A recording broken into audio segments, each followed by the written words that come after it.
नागपंचमी की पौराणिक कथा। नागपंचमी का लाभ व्रती को तभी प्राप्त होता है जब वह नागपंचमी की व्रत कथा को पढ़ता या सुनता है। नागपंचमी का ये पावन पर्व नाग देवता को समर्पित है। इस दिन नाग देवता की प्रतिमा या मूर्ति का दूध से जलाभिषेक किया जाता है और विधि विधान से पूजा की जाती है। धार्मिक मान्यताओं के अनुसार नागपंचमी का लाभ व्रती को तभी प्राप्त होता है जब वह नागपंचमी की व्रत कथा को पढ़ता या सुनता है। एक बार किसी गांव में एक किसान रहता था। किसान की एक बेटी और दो बेटे थे।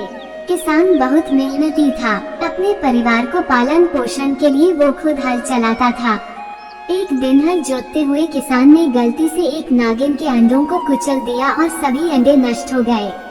नागिन खेत में नहीं थी। जब वो लौटी तो बहुत गुस्सा हुई और उसने बदला लेने की ठानी ली। नागिन ने कुछ ही समय बाद किसान के बेटों को डस लिया, जिससे दोनों की मौत हो गई। नागिन किसान की बेटी को भी डसना चाहती थी, लेकिन वो घर पर नहीं थी। अगले दिन नागिन फिर किसान के घर आई तो देखकर बहुत हैरान हुई, क्योंकि किसान की बेटी ने नागिन के सामने एक कटोरे में दूध रख दिया और नागिन से माफी मांगने लगी। किसान की बेटी के इस रवैये से नागिन बहुत खुश हुई और नागिन ने दोनों भाइयों को जीवित कर दिया। ये घटना श्रावण शुक्ल की पंचमी को हुई थी। यही कारण है कि इस दिन नागों की पूजा की जाती है। नागपंचमी के बारे में आप कितना जानते हैं? एक मिनट में खुद को परखें। वही एक दूसरी कथा के मुताबिक एक राजा की रानी गर्भवती थी। उसने राजा से जंगल से फल लाने की इच्छा व्यक्त की। राजा वन से करेली तोड़ने लगा। तभी वहाँ नाग देवता आ गए और कहा कि तुमने मेरी आज्ञा के बिना करेली क्यों तोड़ी? राजा ने क्षमा मांगी, लेकिन नाग देवता ने एक न सुनी। राजा ने नाग देवता से कहा कि मैंने रानी को वचन दिया है, इसलिए वो करेली को घर ले जाना चाहते हैं। नाग देवता ने कहा ठीक है, ले जाओ, लेकिन इसके बदले में तुम्हें अपनी पहली संतान मुझे देनी पड़ेगी। राजा को कुछ समझ में नहीं आया कि क्या करे। राजा ने वचन दे दिया और घर आ गया। घर आकर राजा ने रानी को सारी बात बताई। रानी ने एक बेटे और एक बेटी को जन्म दिया। कुछ ही दिनों में नाग राजा के घर संतान लेने पहुंचा।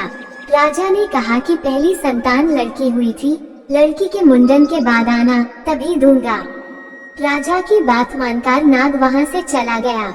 नाग फिर आया। राजा ने नाग को कहा कि शादी के बाद आना, लेकिन नाग ने सोचा कि शादी के बाद तो पिता का पुत्री पर कोई अधिकार ही नहीं रहता, इसलिए नाग ने लड़की को उठा ले जाने की योजना बनाई। एक दिन नाग राजा की बेटी को उठाकर ले गया और राजा को बता दिया। राजा ने जैसे ही बेटी को ले जाने की बात सुनी तो राजा की उसी समय मौत हो गई। राजा की मौत की खबर सुनकर रानी भी मर गई। अब घर में राजा का लड़का अकेला रह गया। राजा के बेटे को उसके रिश्तेदारों ने लूट लिया और भिखारी बना लिया। राजा का बेटा भीख मांगने लगा। एक दिन भीख मांगते हुए राजा का लड़का नाग के घर पहुंचा तो उसकी बहन ने उसे पहचान लिया और फिर दोनों भाई बहन प्रेम पूर्वक रहने लगे।